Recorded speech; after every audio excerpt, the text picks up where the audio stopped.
नवनाथ वाघमारे यांनी मराठा समाजातल्या महिलांबद्दल अत्यंत आक्षेपार्ह आणि हीन दर्जाचं वक्तव्य केलेलं आहे।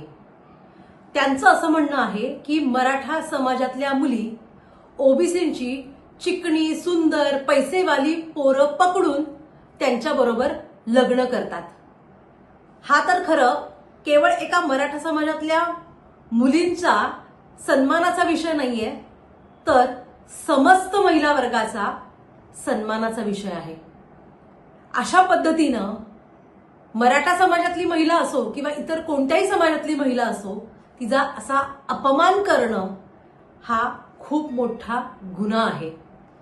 केवळ मराठा समाजातल्याच मुली ओबीसी मुलांबरोबर लग्न करतात का?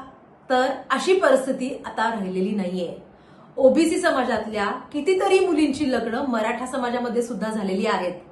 त्यामुळे केवळ जातीय राजकारण करण्यासाठी तुम्ही अशा पद्धतीने महिलांना टार्गेट करत असाल, तर तुम्ही स्वतःला ओबीसी म्हणून घेता, महात्मा ज्योतिबा फुले यांचा वारसा आम्ही चालवतो असं म्हणता, तर हे म्हणणं तुम्ही बंद करा, कारण तुम्ही अतिशय खोटे आणि तकलादू विचारांवरती जगणारी नालायक लोक आहात।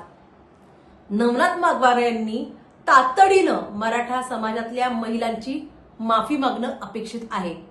तुम्ही राजकारणासाठी नेत्यांना टार्गेट करताना त्या नेत्यांच्या घरातल्या महिलांपर्यंत पोहोचता, म्हणजे तुमची राजकीय पातळी सामाजिक पातळी किती घसरलेली आहे यातनं तुम्ही दाखवून दिलेलं आहे।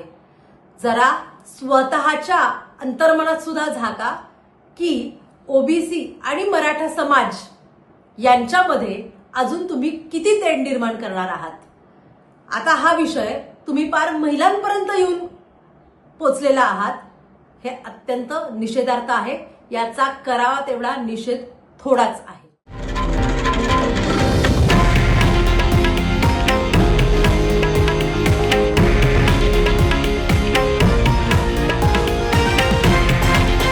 हे आहे देशातील नंबर 1 न्यूज नेटवर्क आणि आपण पाहत आहात TV9 मराठी, एकमेव।